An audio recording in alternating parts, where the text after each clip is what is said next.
This is Lola Lee T. Hey everyone, how are you guys doing? Welcome to my channel. So Stunna Girl was on Instagram Live and someone in the chat asked what was going on with the album. And then she started talking about her rap career, how she got her start. And she said she didn't know how to upload her music even, and she had to figure that out herself. She said she navigated her career on her own. She never even had a manager. Stunna says she raps off the top of her head without having to write it down. And she says she writes her own music. She was also saying she was never dropped from her record label. And you know what? I think that she definitely needs a documentary. Guys, listen to this. Yo, I just said I was working on the album. That's why I've been so quiet, because I'm not playing about this album. Like, I'm really putting all my energy, all my thoughts. I'm bringing out, I got secret weapons I'm bringing out them guns. Like, stop playing with me. Like, everybody be trying to steal my damn glam team.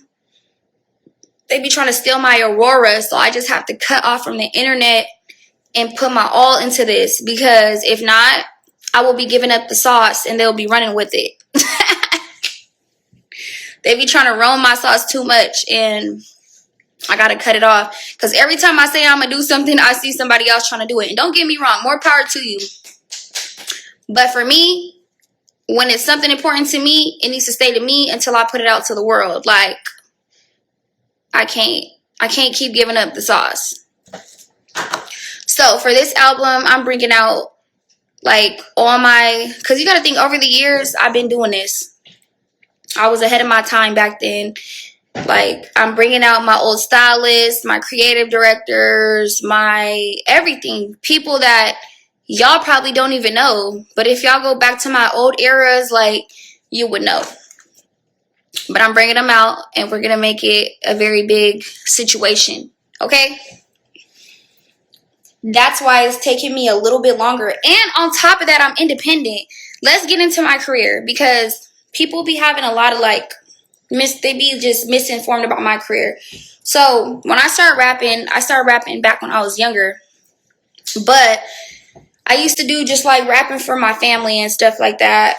I dropped a freestyle when I was 12, and it was on Facebook. And it was going viral in my city, and people was like, you should record it, woo woo. I was beating on my chest rapping. If you go on my Instagram right now, I have posted the video. If you go scroll down into my reels, you'll see it. So this one little rap, mind you, I was in a group home when I had made this rap on my chest. I was rapping, this girl had recorded me, and we put it on Facebook. Mind you, I was already popping in my city, so everybody already knew me, so it was already that. They was telling me I should record it, but I ended up going to jail. So when I got out of jail at 17. When I got out, nobody would show me where a studio was at, how to get a studio session. People was pump faking, being weird, didn't want to tell me how to get a studio session. Mind you, everybody was like trying to be a producer. People had like different little setups, whatever. They was not trying to let me in, because I wasn't trying to be under nobody. I wasn't trying to follow nobody's wave. I wasn't trying to be under nobody. So that was what the problem was. I didn't want to come rapping under nobody, whatever, dude-wise. So I was like, I figured it out myself, which is what I did. I started rapping on Facebook. The Facebook freestyle started to catch a lot of attention. At the time, getting 500K views on Facebook was big. Like, when I be meeting these rap girls, they literally tell me about my Facebook freestyles, on God. That real rap freestyle, when I had the blonde and red tips, that's why females was doing the blonde and red tips. Okay? Your faves give it up to me. Like, hold on. Your faves give it up to me, because they know. Real bitches see real bitches. It is what it is. So my Facebook freestyles, they started to go viral. A studio contacted me, and then I put out my first song, which was Cut It Out. I made my own YouTube channel. I did everything on my own. What I didn't know was how to upload music to Apple Music, because nobody showed me that. So I said, fuck it, I'm going to keep rapping on YouTube. That's why if you go on my YouTube, I got all my first videos when I started. So I've been building up my YouTube. Video men that had a large channel back then, I hired some to do my videos, right? And I let them keep the video. So basically it was a collab. Like, I'm paying you to shoot my video, but I'm gonna let you put it on your channel because you got more subscribers than I do. So I'm gaining subscribers, you're gaining the funds for me, whatever. And it works out. That's what I did. So when I let them I probably would let them release like 2 of my videos, and it got me a lot of subscribers. Mind you, when I was first shooting my videos, I was shooting my videos wherever I was trapping at. So if I was trapping out here in North Carolina, if I was trapping up in wherever, New York, if I was trapping out here in motherfucking Texas, wherever I was, that's where I would shoot my videos at. Okay, boom. Then when I was in the Bay, my homies had put on the Detroit people, and they was telling them about me. They was like, what female rappers around here about what they talking about and can rap? And they showed them my music, and they all called me to come to Oakland. And they like, pull up. There's some people that want to meet you. I'm like, yep. Pulled up to Oakland. When I pulled up to Oakland, that's where I had met the Detroit niggas at. That's if y'all ever was wondering how I ended up in Detroit. I'm telling y'all the story. So when I pulled up to Oakland, we pulled up in the, I think it was, what's they call it? The Bottoms, I think it's called. Anyways, when I put up, they're going to tell them niggas. One of the niggas was playing with me, though. He was like my big brother. He was like, you got it on you? And I'm like, yeah, I got it on me, nigga. And I pulled my strap out from under my seat. The Detroit niggas was like, they was like, she with this shit. This is a true story. I pulled up in my BMW truck. Y'all remember that BMW truck I used to be rapping about? The Beamer truck. Pulled up in the Beamer truck. The nigga was playing with me. He like, little sis, you got that shit on you? I'm like, yeah, I got it on me. Put on my strap. Then Detroit niggas was like, oh, y'all wasn't playing that little bitch with the shit. So we went up in the fucking house, and they started playing my music. They was like, all right, yeah, we fuck with her. So they like, come to Detroit with us. Let's lock in with you, woo woo. And I'm like, all right, let's lock in. Boom, I go to Detroit. I start locking in, but I already had a plan though, because I'm like, wherever I go, I'm finna make my name known, finna make it known. Like, that's just what it's gonna be. Wherever I touch down, I'm finna put my stamp on it. Like, so mind you, when I went to Detroit, I didn't have no nigga, none of that shit. I was single. During all this, I already had On the Record drop. I already had Real Rap. I already had Viral Songs drop. Let It Drip was already dropped. All those songs I've invested in myself. Paid for everything, down to my looks, down to what I had on, down to my studio sessions. Nobody in my whole career can ever say they funded my career. Nobody can ever say nothing. That's why you don't see people popping up talking about, I helped her get here. You did not. Sorry to tell you. Like, I always navigated my own career. I always been my own manager. We're going to get into that though. So I already had all those songs. I already had invested into all that music. I already had invested into all those videos. I figured out all that shit by myself, just by simply doing research. That's all you got to do. I never felt like I had to hurry up and sign some paperwork, because I was always the type of person that was like, I'm going to thug it out. I don't need nobody to believe in me. I don't need nobody to fund my career. I'm going to thug this shit out regardless. That's how it was. And whatever I need to learn, I'm going to figure it out myself. Like, I always been like that. So when I went to Detroit, I get off the plane, right? I'm thinking when I get to Detroit, we was finna be in like a state-of-the-art studio, like, you know. So I get off the plane. They take me to the studio. I get in the studio room. It ain't nothing but a MacBook, and there's a microphone in the middle of the room. And it's like 20 niggas, and they all sitting around the microphone. And I walk in there, they like, you Stunna Girl? I'm like, yeah. I remember Jaaybo was like, I know you, woo woo, you woo woo cousin. And I'm like, my mama. He was like, I remember you, woo woo woo, because he had just did a song with one of my cousins. He was like, I fuck with your music though, sis. You hard, woo woo. I'm like, yep. They like, get on some rap.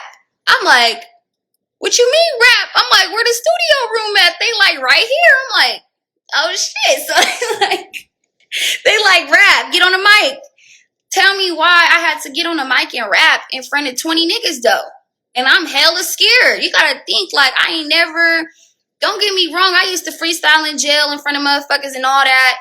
And I used to be rapping on Facebook and all that. But like, imagine just being put on the spot. That never happened to me before. Like, I rap when I want to rap. You feel me? So they all like, get on the microphone and rap. They already got a song going, a beat on. The song is already damn near done. And they tell me, get on the microphone and rap. So I'm like, fuck it. I stand in the middle of the room and I put my arms like this and I'm just like, got my eyes closed. And then I just start saying what came to my mind. So I start saying whatever came to my mind. And then that's when I learned how to do punch-ins. Because I didn't have to rap the whole verse all the way through. I just had to rap. I stopped and rapped. Stopped and rapped. Hold on. Get off my fucking live. God, you gotta be so miserable. Get off my live.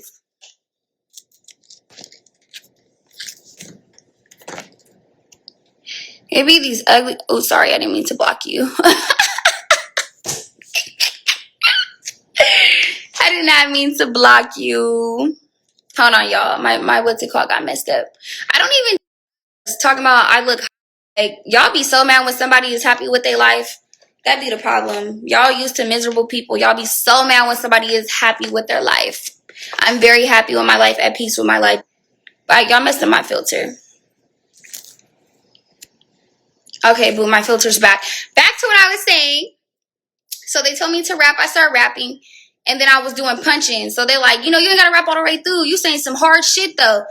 And then that's when they was like, I made the song. And then that was my first fear I had ever, like, that was the first time I ever was scared of something. Because I never been scared of something. Like, me rapping right there, but it taught me a lot.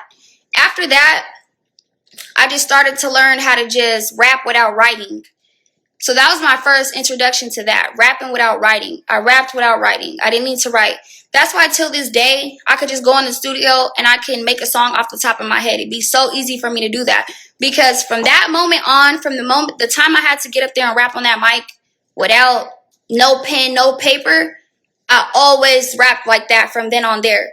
Don't get me wrong. When I'm bored or whatever the case may be, I still write.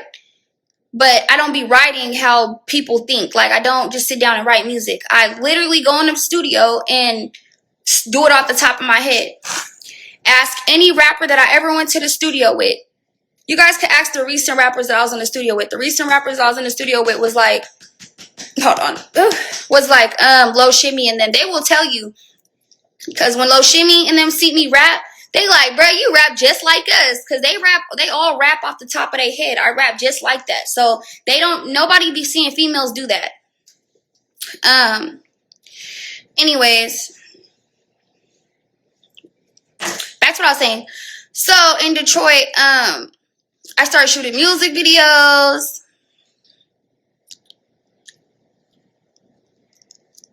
Anyways, in Detroit, I started shooting music videos.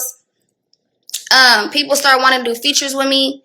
I remember the Detroit niggas, they was telling me, they was like, all these rap bitches, they gonna start trying to tap in with you. They was like, you gonna be big though, because you write your own music and you about what you talking about and you got the look. So they used to tell me that. They said a lot of those Detroit niggas told me that they wrote a lot of these females' music. So they was telling me like all the different girls that at the time, you guys gotta think of the era. In that era, the girls that was popping, a lot of those girls came down and was doing music with Detroit niggas. Them Detroit niggas was writing them songs. Like, a lot of them songs them bitches is on with them Detroit niggas. Them Detroit niggas wrote them songs. On God. None of them niggas ever wrote none of my music. Nigga, we can put niggas on the live right now. They will tell you. Every bar I ever spit, I wrote that shit. Like, whether I wrote that shit or that shit came from the top of my head. Like, it was mine. My lyrics. So anyways, what happens around this time? That's when I start dropping the song like The Move. Then my shit start going up, up, up, up, up. I end up dropping my tape. Mind you, when I did my tape, I didn't know how to upload my tape. I didn't know how to do any of that stuff. So, and I didn't have a manager. I never had a manager through any of this, anything I'm telling y'all about. I didn't have a manager. I didn't have a team. I was just around niggas. That was it. Niggas that rap too. Niggas that was into the same shit I was into. Nobody was telling me how to upload my music. Nobody told me how to do anything. I had to figure that shit out. Get it out the mud. On God. Paid for my own music videos. Everything. So, Man, it's a long story if I really get into it. I gotta leave a lot of stuff out because we will be here for days. And I feel like it should go into a fucking documentary at this point. But we're gonna skip a lot of stuff, okay, y'all? So this is not like the full story, but we're gonna skip some shit. So anyways, I drive my tape. I see where my tape is selling the most at, and it says LA. So I'm like, all right, I'm finna go to LA. I go to LA, I start doing bookings, I start going and pushing my tape. I start doing like house parties, bookings, everything to push my tape to keep my shit going. I remember I kept telling people like number six is gonna be the viral song. When I made Runway, I literally told everybody like number 6 is gonna be it, and they did not believe me. They didn't believe me at the time. The people I'm around, they just was like, we think it's gonna be Back in the Day. That's gonna be the viral song. And I'm like, no, it's gonna be number 6. When I made On the Runway, I was like, I feel like people are going to send me videos like they're walking down the runway. They thinking I'm tripping. Like, I literally predicted that song was going to be the song. Like, so anyways, 4 months had passed when my tape dropped. And this was at a time when people I got to leave so much stuff out. This was at a time when people, let's say they were trying to blackball me. So 4 months before my tape had dropped, people was trying to blackball me. Let's just put that right there. 4 months later, my tape goes viral. The song Runway's viral. This is before people knew what TikTok was. They called it Musically, and they thought it was for little kids. So I started posting hella videos on my page, and everybody's like, people was playing my songs in the middle of the ocean, like dancing in the fucking runway in the middle of the ocean. Next thing I know, all these record labels are calling me and trying to find me out. At this time, I still didn't have no team, still didn't have a manager, still didn't have none of that shit. So I took me and my friends, and we started going to all the record labels together. When I went to the first record label, that's when I figured out I needed a music lawyer. When they hired me a music lawyer, I was very smart because I didn't hire a music lawyer that was in cahoots with the labels. The record labels, they'll try to give you a music lawyer because they're in cahoots with them. So y'all be thinking lawyers ain't janky. Lawyers is just as janky as anybody else. Like, I had one conversation with one lawyer, and he literally tried to stab me in my back just because I didn't hire him. On God. Some told me not to hire him. I just wanted to get the information from him. So what I did when I went to the different labels, I was telling them how much money the other label was trying to give me, and they was up in the bag, up in the bag, up in the bag, up in the bag, up in the bag, up in the bag, up in the bag. So if I went to one label and they said, I'm offering you $500K, I went to the next label and said they're offering me $800K. Oh God. That's how I did it. So boom. At the end of the day, I got signed for $1.3 million. When I got signed, I did not have a manager. So when I got signed, I got to see my money. Usually when people get signed, they got managers, they got assistants, they got assistant managers, they got all types of people that gotta touch their money before they get it. Thank God I always believed in myself, and I never felt like I had to rush to sign some paperwork. You feel me? I never rushed to sign anybody's paperwork. After I got my deal, I got a manager, and I had a manager for 1 year. This is the only manager I ever had my whole entire career. The only manager that I was ever on paperwork with that was actually my real manager. Not somebody just pretending to be my manager. I'm talking about my real, actual manager. And that was Team 80. So when I had signed the manager contract with Team 80, I made sure that the contract could be renewed yearly. That means every year we have to come back to the drawing board and say, hey, do you want to continue on my services? Yes or no? See, some of y'all get managers and y'all sign these 5-year contracts with these managers. Y'all sign 10-year contracts with a manager. Why would you do that when you don't even know what this person could really bring to the table? A lot of this stuff you can do yourself. Okay, so a lot of this stuff y'all can do yourself. So I knew that. That's why I waited till my deal was sealed and dealed, and then I got a manager. The manager that I hired was from New York. He's the only person that's ever been my manager my whole entire career. So if y'all really think about it, through my whole entire career, I've managed myself. And I'm going to tell y'all why till this day I manage myself. So anyways, I hired him and I made sure that we could renew the contract every year. Basically, so it could be a trial run. You're on trial and you need to show me what you can do. And thank God I did that because, oh God, a motherfucker really don't be knowing what to do. This is why I still don't have a manager, because what can you do for me that I can't do for me? And that's the reason why I don't got a manager. Until I find somebody that can really bring stuff to the table, push my records. You just answering a phone to book shows is not being a manager. Like, sorry to tell you that. Like, I already know that though. So when I got my deal also, my lawyer set me up to have my own label. And at the time, I didn't understand any of that stuff. He told me to get my LLC. He helped me build Stunna Girl Media. He was never my manager, bro. Like, let me just get into the story. My lawyer has set me up to do Stunna Girl Media. He got me my own LLC. I got a business bank account with the LLC. And so when I was signed, he made sure that I was employed to my label and I was in partnership with the label I was signed to. And I only got signed for one album. One. I wasn't in no 360 deal. I wasn't in any of that. And thank God, I'm so grateful, because a lot of artists, they get shelved. A lot of artists be in debt. A lot of people, they can't even drop music right now because of the deals that they didn't sign. So a lot of people, they sign these deals and then they fuck themselves off. So now they're not allowed to drop music. They're not allowed, they're shelved. Being shelved basically means that the label owns you. Now you're on the shelf and you can't do nothing. So it's basically like you're a ghost and you basically lost your career. But, and if you drop, they're still making money off you and you're not getting paid for it. That's what being shelved is.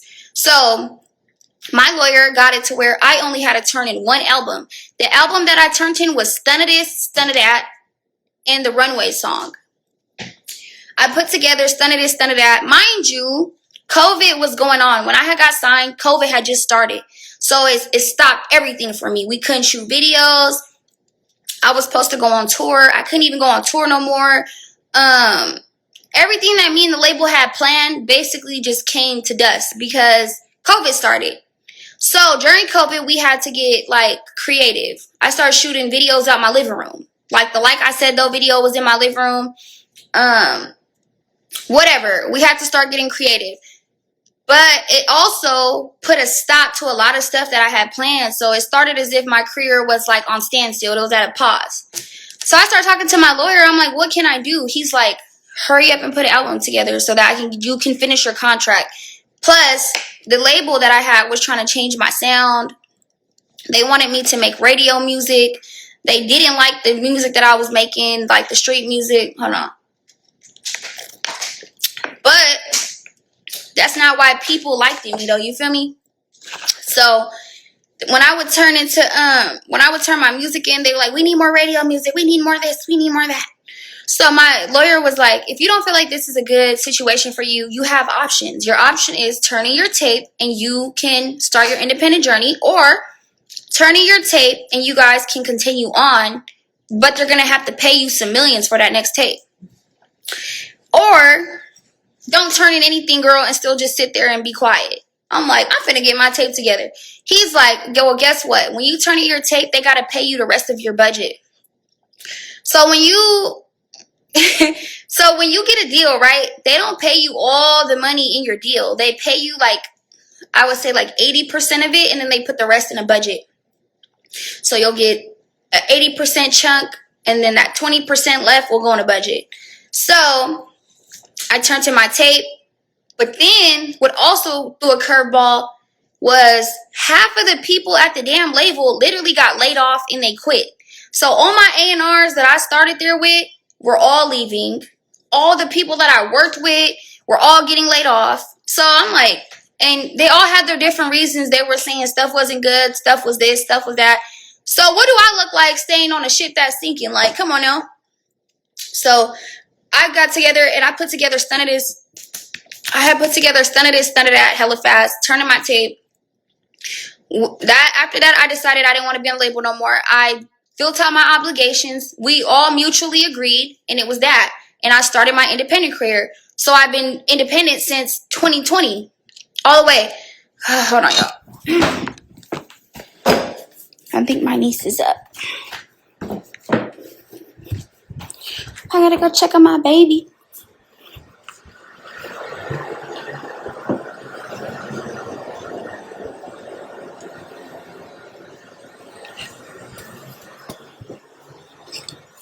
Okay, she's not awake. She's not awake. I thought I heard her cry. I thought I heard her cry.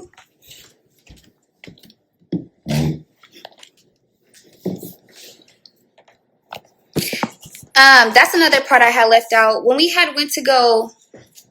turned in my tape and we went to go redo the meeting, they also said that the label did not have that much money to pay out anybody anyways for another tape. So the best thing for me to do was to what? Deuces, terminate. That's why when people be trying to say I got dropped, I never got dropped, because all I had to do was turn in one tape, baby. Sorry, my deal wasn't like yours. Or a lot of people that speak on deals never had a deal. Nobody never wanted to sign them. You never had a deal in your life to even speak on a deal because nobody never wanted to sign you, okay? Sorry to tell you. I had till this day, every label want to sign me. If I want to go get a deal right now, I could get a deal right the fuck now. But I know how those deals work, so I be wary. You need something? Yeah. So I be wary of all that. Now, if somebody come offer me $15 million, I'm signing. But a couple million, girl, you got to think about it like that. Them couple millions got to last you until the day you, which they're not. You make more money independently. So until somebody is coming with a $15 million, $20 million offer, I'm standing firm. Like, oh God. So anyways, I started my independent journey. I fired the manager I had, and I've been independent ever since. Along the way, I would teach people around me how to do the job. Whether that was being a booking agent, whether that was whatever it was. Some people got airheaded and start feeling like they were the reason. You're not the reason. Imagine starting off with an artist that doesn't know anything and doesn't have these connections. I always had my connections. I already built up my platform. So anybody coming into my situation is already good. Imagine starting off with an artist who promoters don't even contact. Your promoters don't even contact you. So imagine having to go out there and resource this stuff and really find promoters to book your artist. That's when you can say you're a fucking manager, or you sat there and paid for all the studio sessions, or you're the one that put the plays together. I already did the hard part. So anybody coming into my situation can't say shit, because I already got these people coming to my email. I already got everything figured out. So you're not no fucking manager. Like, period. I fired my only manager I ever had because I felt like he didn't know how to push my music. Like, why would I be paying somebody 20% when they don't know how to push a record? And don't get me wrong, at the time, the manager I had was still trying to figure out a whole lot of stuff. He had other artists. He got other artists till this day. He was a good person. Oh God, he was probably one of the realest people I ever met. But I felt like when I came into that situation, that guy already had other artists he was more concerned about. And those other artists were actually signed to him. Like, I wasn't signed to him. I had already came with a deal. I already came with everything. So he had other artists there that already were really in debt with him, like that he should really focus on. Me, I already came with my deal, so he didn't get to make no money off me, like nothing. So who would you pay more attention to? If you had two people, right? One person you started off from the bottom with, you've been investing into their career, they're signed to you 100%.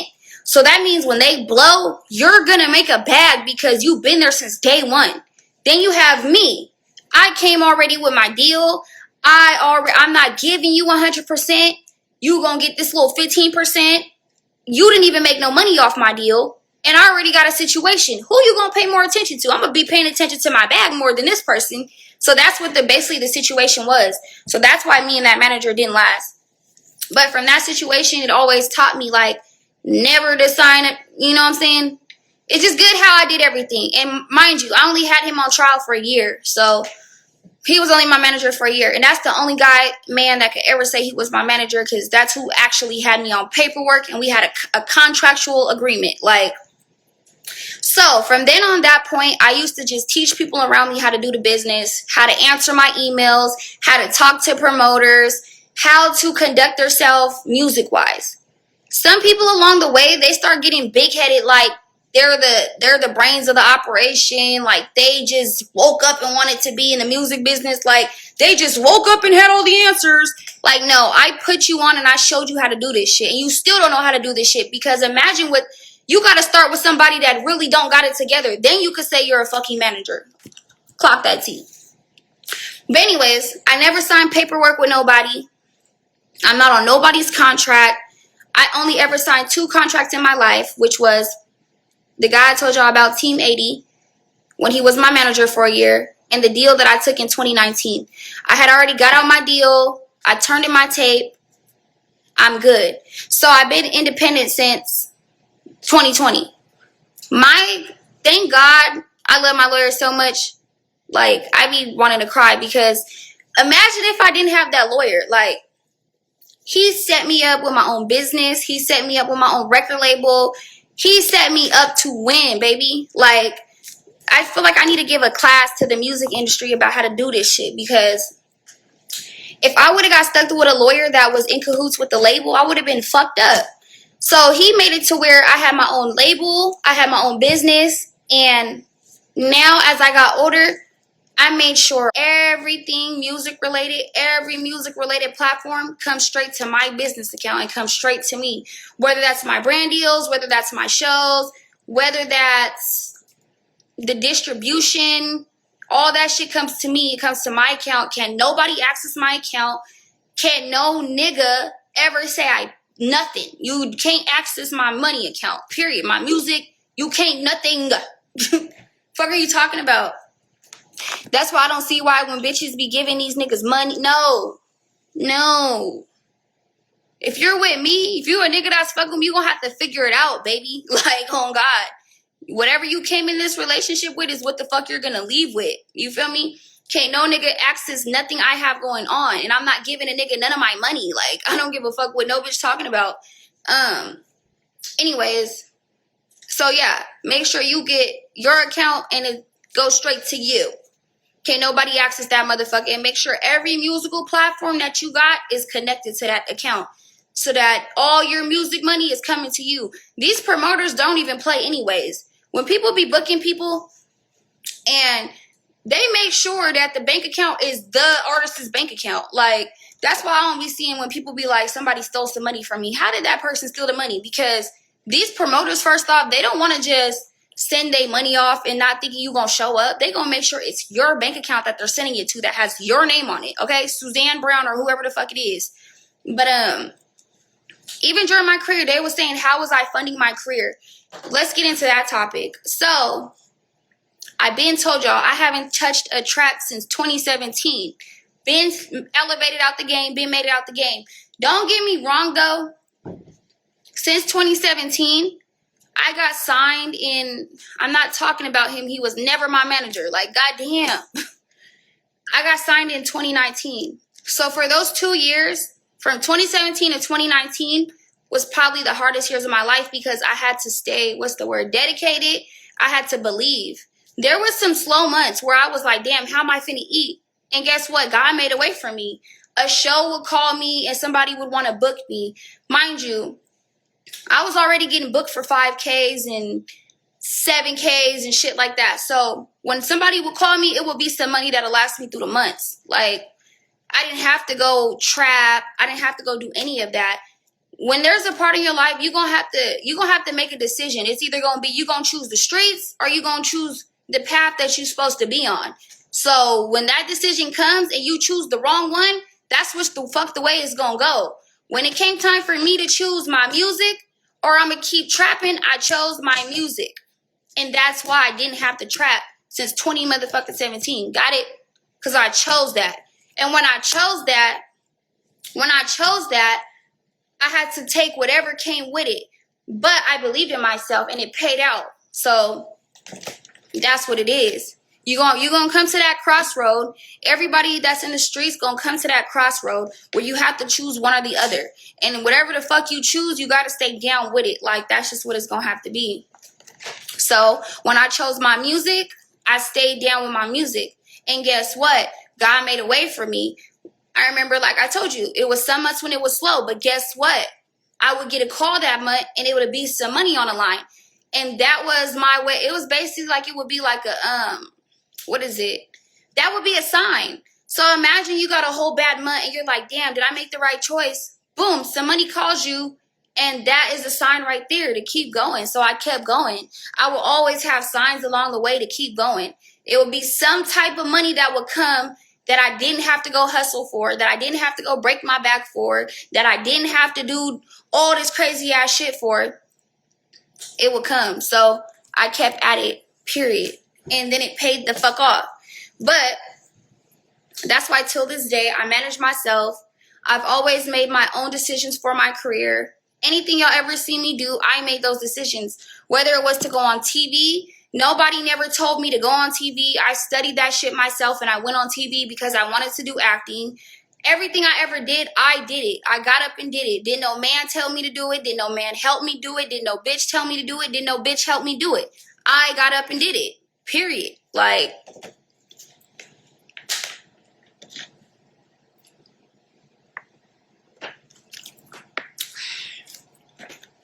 I feel like I'm losing my voice.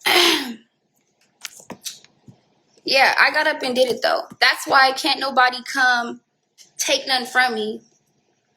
That's why every time I leave a situation, I can leave the situation and still be me and have whatever I have because can't nobody take shit from me. My shit is sealed and dealed. Like, my businesses, I don't play about my businesses. You can't.